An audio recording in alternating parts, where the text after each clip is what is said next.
Hi guys, it's me Edem. Today I will recap the anime titled Berserk of Gluttony. But before that, please subscribe to help me reach 2,000 subscribers. The story starts with a mysterious dude who's fighting goblins, like it's no big deal.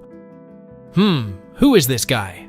Then the story goes back in time to before the Goblin Massacre. A merchant cart was carrying some goods when it was attacked by a group of goblins. The goblins jumped onto the cart, but luckily, the same adventurers were nearby. Their leader rode a horse to protect the archer while he shot down the goblins. The long-haired dude easily dealt with some monsters with his quick and smooth skills, while the huge dude did his best impression of Hulk smash with his double-handed axe. After that, they returned to the city. Back in the city, there's a very hungry-looking guy guarding the city gate. So, the name of this hungry dude is Fate Graphite, and yeah, he's the main character in this anime. When Fate heard some adventurers talking about defeating the goblins, he just fell silent because he didn't think he could do it. All he felt was hungry, and it's all because of his weird skill, gluttony. Meanwhile, in the center of the city, everyone was getting out of the way of 3 holy knights. People bowed down to them because they were terrified of how cruel they were. Just because an orange accidentally rolled to one of their feet, the owner of the fruit was scared that the knights would execute him. Luckily, one of the 3 rotten knights forgave him, but he warned him not to do it again. Unfortunately, the 3 rotten knights approached Fate. We cut back to our useless protagonist Fate, who's still complaining about his hunger. Luckily, his shift is almost over until the trio arrives. They ask if Fate did a proper job to fill in for them today. Fate lowers his head and confirms he did. The leader of the trio then drops a few coins on the floor as payment and tells Fate to pick it up. Fate complies and slowly starts picking the coins up. But one of the holy knights steps on his hand. He starts insulting Fate, saying that he's so filthy that he didn't notice him. And as you expect, Fate is a bullied person who has no way to fight back. His stomach makes noise again, making the leader of the trio mad. He claims that this noise makes it seem like they don't feed him. They ask if Fate is trying to embarrass the Vlarik family and kick him away. The guy kicks Fate a few more times, and the girl joins in. She starts calling Fate's skills useless, and says that he only survives because they give him money. In his mind, Fate explains that in this world, everyone's worth depends on the special power they got from gods, called skills. The trio leader claims that if Fate slacks off, the result will reflect on them, his employers. The guy then orders Fate to get up, but when he tries, the other guy steps on his face and asks him to hurry up. Then, in the middle of it all, another knight showed up. She was totally different from the 3 jerks. Her name is Roxy Hart. Even though she told the 3 jerks to stop bullying Fate, they just said that's how they discipline their men. After the 3 trash NPCs left, Roxy immediately went to Fate and helped him up. She even helped him clean the tomato juice off his face. Once he was somewhat clean, Fate thanked her. Roxy then asked Fate to take turns guarding the gate with her. She was so worried about him that she even asked him to tell her if the 3 knights oppressed him again. But of course, Fate wasn't going to do that. No way a guy would spill his guts to a woman. Long story short, Fate was eating at his favorite restaurant.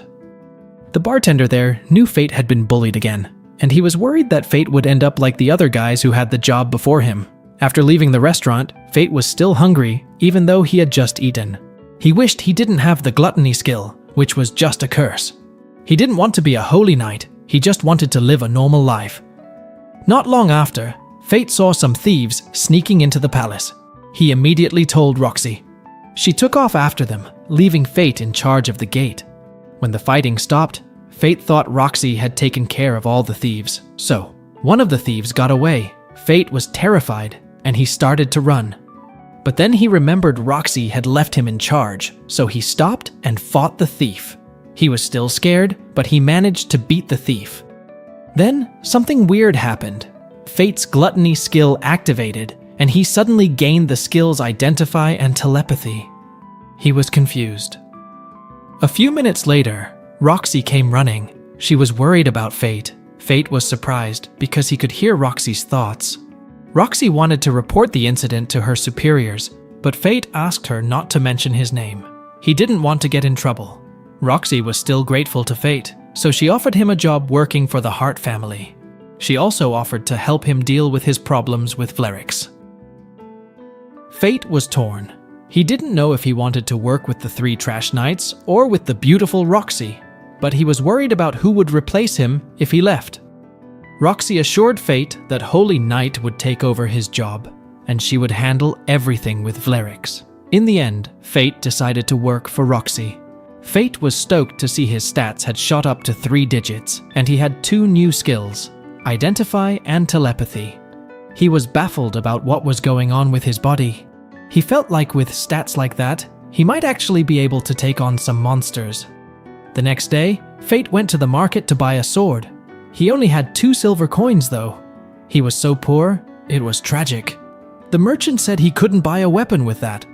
All he could get was a weapon from the trash bin. Fate decided he'd rather have something than nothing, so he started looking through the trash. They were all trash until he picked up one, and suddenly he heard a voice. Fate felt like the weapon was calling to him. The weapon said his name is Greed, and they had a lot in common. Then Fate bought the trash weapon for 2 silver coins. Mimiel was pissed that Roxy took Fate from them. She wanted to teach Roxy a lesson for being rude to the Vlerix family. Rafale, on the other hand, didn't think it was a big deal.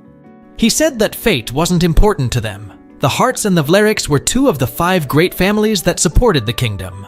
Rafale then said that he was going to the military district. Rafale was interested in becoming immortal, but Memil laughed at him. On the other hand, Fate was still getting used to his new sword. When the sword warned him of incoming enemies, Fate panicked, but he quickly defeated the goblin that attacked him with a single slash. The sword's other voice, Greed, explained that Fate's Gluttony skill had activated and increased his stats, including giving him the Strength Boost skill. Fate was confused, but more goblins arrived. Greed laughed and said that goblins always came in groups. The goblins attacked Fate, but he parried and sliced them one by one, his Gluttony skill activating each time. After a few hours, Fate had defeated hundreds of goblins. He had gained a few more skills, and his stats were now incredibly high, with his lowest stat being nearly 500 and his strength being triple that. Greed asked if Fate was still hungry, and Fate realized that his stomach hadn't made a noise all day. He asked Greed what was going on, and Greed explained that it was all because of Gluttony. Normally, people had to fight and win battles to increase their stats or level up, but Gluttony was a cheat skill that stole the stats and skills of whatever Fate defeated. A person's skill cannot be changed since birth, but Fate's Gluttony skill allows him to gain new skills with the consequence of not gaining level up points. That's why he's stuck at level 1. Fate asked how Greed knew about this, and the sword explained that they were the same. Despite being confused, Fate noticed a group of adventurers approaching. Greed told him that he shouldn't let anyone know about his Gluttony skill, because it defied the divine law. Fate realized that this meant he couldn't party up and had to always fight alone. Greed said that Fate wasn't alone because he had Greed. Fate accepted this and decided to return to the city, but Greed stopped him and told him to collect the goblin's ears so he could sell them for money. Fate was reluctant, but he did it, a master and a strange weapon, and earned 3 silver and 80 bronze coins. After taking his reward, Fate planned to eat meat. However, Greed wanted himself to be cared for first like a gem. Suddenly, a man bumped into Fate. A little girl was with a suspicious man. She touched Fate and begged for help. Her eyes were shaking with fear, and the man pulled her away. Fate tried to use his skill to see the man's skills, but the information quickly disappeared. Greed explained that the man had a concealment ability that hid his skills from being identified. Greed asked what Fate would do, and Fate said that he would save the girl. The man took the girl to a warehouse and chained her to the wall. He started mocking her, saying that she would be abused by the Holy Knights. Fate was watching, but Greed stopped him from moving. Greed said that the man was stronger than Fate and that he should look away. But Fate wanted to help anyone he saw suffering, especially now that he had the power to do it. In another place, a church lady talks to some unhappy kids who have no parents. She doesn't try to find them a family, but tells them about the holy La Place, who made their world. When La Place left the world, she gave the people special abilities called skills. The kids wish she had given them some parents instead. They can only eat if they say thank you, so they do. One kid is very angry though. He doesn't eat like the others and says that the holy place is unfair. The holy warriors and knights have great skills, but he has a very weak one. His weak skill might be the reason why his parents never came back from buying milk. The church lady says that in the old days, when Laplace guarded the world, there were no skills or stats and no monsters either. Everyone was the same back then. This sounds like paradise to the kid who has no one, and he wishes he was born then. Suddenly, another church lady comes and says that she can't find one of the kids who is lost. She goes on with her search, and the other church lady wonders where Sahara, the girl, has disappeared. Near Fate, we see that Sahara is the girl he followed. The kidnapper hits a steel beam with his anger and leaves, maybe because it was painful and he didn't want to admit it. But this gives Fate the chance he was looking for to save the girl.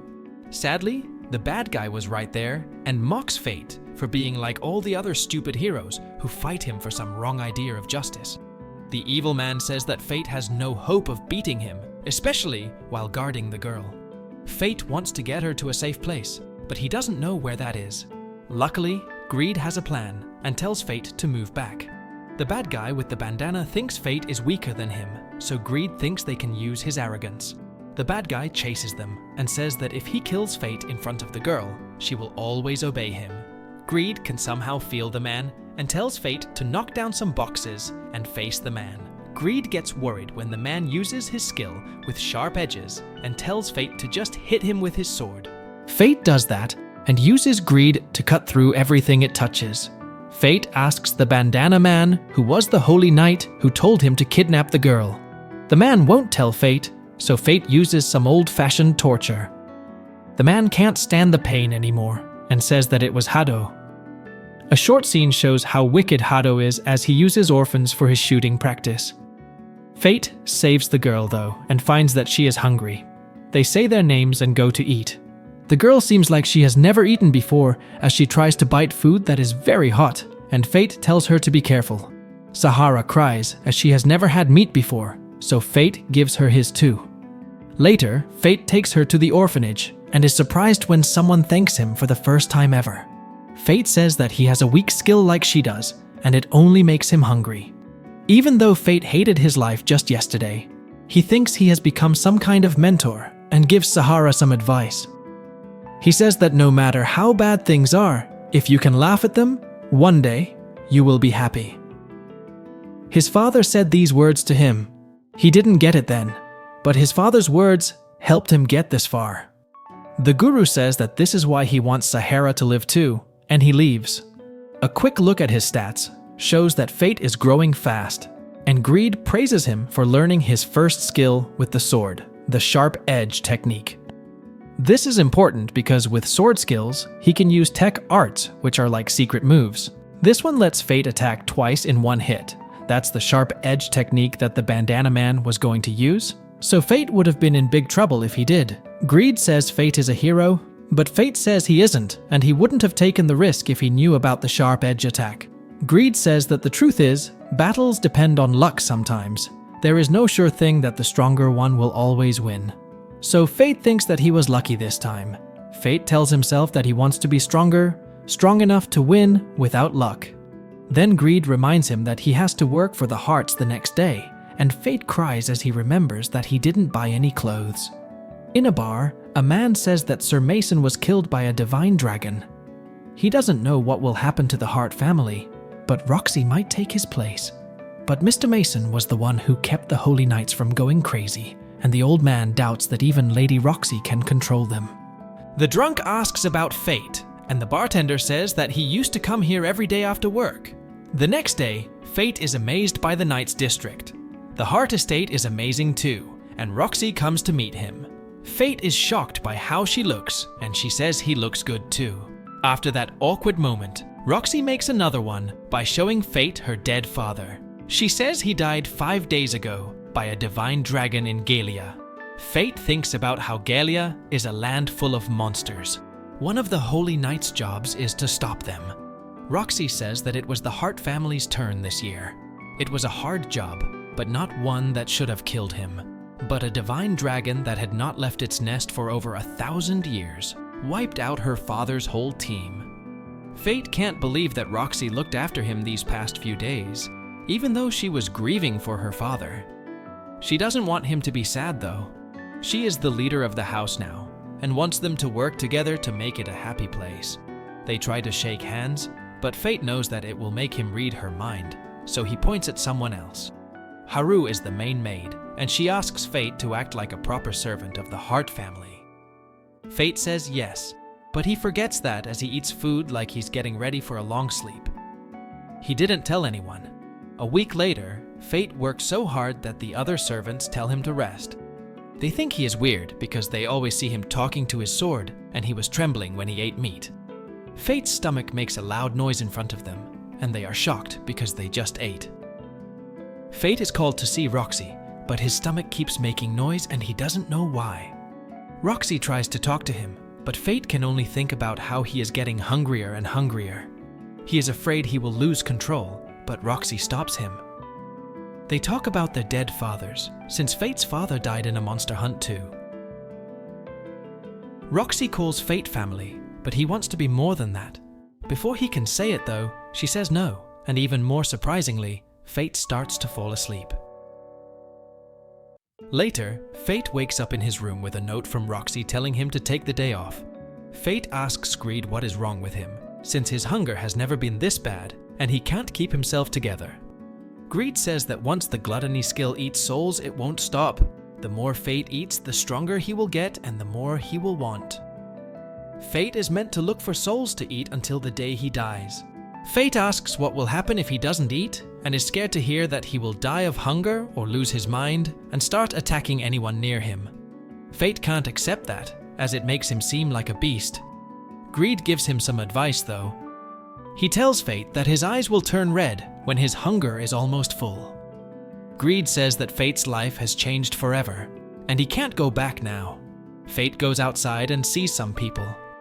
He is surprised to find that they smell good for some reason, and Greed says that it's because his hunger boost is on.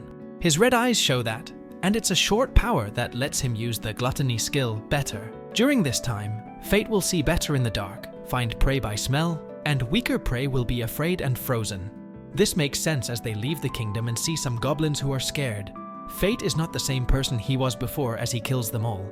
After that, they go to the hobgoblin forest. Fate keeps killing, but he gets sad as he wonders how much more he needs to eat before he is not hungry anymore. Hours pass and Greed says that it's done. Fate hopes to never feel like that again, so Greed tells him that he will have to hunt monsters every once in a while and feed souls to Gluttony. Then Fate is shocked to see a goblin king. It doesn't have much more stats than him, but it has a health regeneration skill. It heals wounds, and with it, Fate could keep fighting even if he got hurt. Fate wants some of that power and goes after the Goblin King. Fate gets sick though as the goblin eats a human, and Greed says that humans are good food for monsters. Fate sneaks up on the big troll, but stops for a moment when he sees the human body. The fight goes on, but Greed gets annoyed that Fate is only avoiding attacks. Fate is worried about getting hit, but Greed tells him to trust him, and he does. They manage to hit the last blow, and Fate is happy to see that his stats have gone up even more. He also gets the skill of health regeneration, but Fate is very tired now. Greed then says that with Fate's current stats, he can use Greed's first level and get a new form. All Fate has to do is give his stats to him as a gift. With his new form, Greed can give Fate new features. This sounds great, so Fate wants to try it, but he is shocked when Greed says that he has to give him all the stats he has earned since they met. Fate is not sure, but Greed says that his name is Greed after all. Fate is still not sure, so Greed says that if he doesn't do it, he will lose the right to use him. Greed says that Fate can get stronger by himself, or he can make him stronger too, and they can work together. Fate thinks that he doesn't have much choice, and Greed is the only partner for him. Greed tells him that he will be happy with it, and starts the process. It's a big sight, and Fate can feel the power leaving him. When the process is done, Greed shows his new form, which is a magic bow. A stupid goblin comes at the worst time for him, and Greed tells Fate to pull on the bow, and the magic arrows will show up by themselves. It's an amazing bow, as Fate can aim anywhere, and his arrow will always hit. After that, Fate takes some goblin ears and leaves them on the church door, which they will love to see in the morning.